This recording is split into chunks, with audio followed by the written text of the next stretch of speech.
The Groggy Frog. Written for my beautiful little boy, Delaney Jones. I miss you when you sleep. Look at that silly mess. One night, a little frog stayed up much too late. That night, he discovered coloring books. He couldn't stop coloring.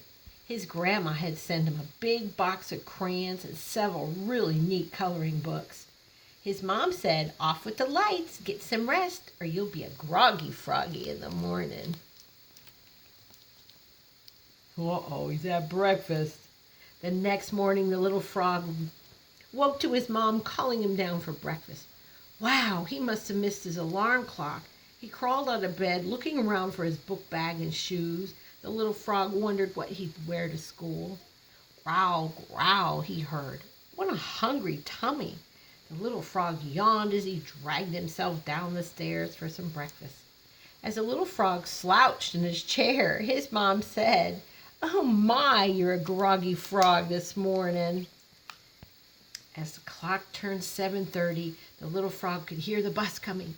Well, he grabbed his backpack and dragged himself to the bus. Wow, he almost missed the bus.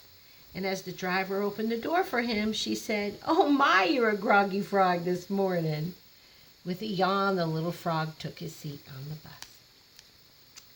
"Are you going to move down?" The little frog looked around.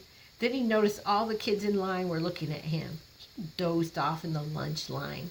"Boy, you're sure a groggy frog today," said his friend Rabbit. And with a yawn, he grabbed some milk and moved down the line.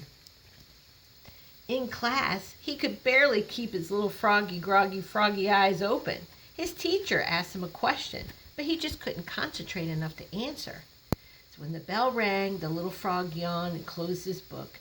As he was leaving the class, his teacher said, "Oh my, what a groggy frog you were today."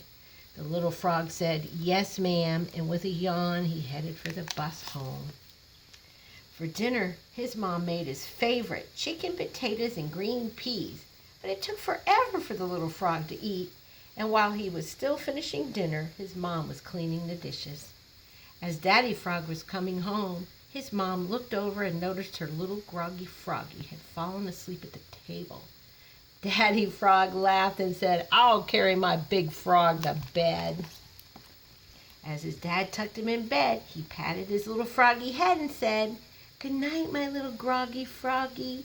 Sweet dreams. Thank you for reading with me." The end.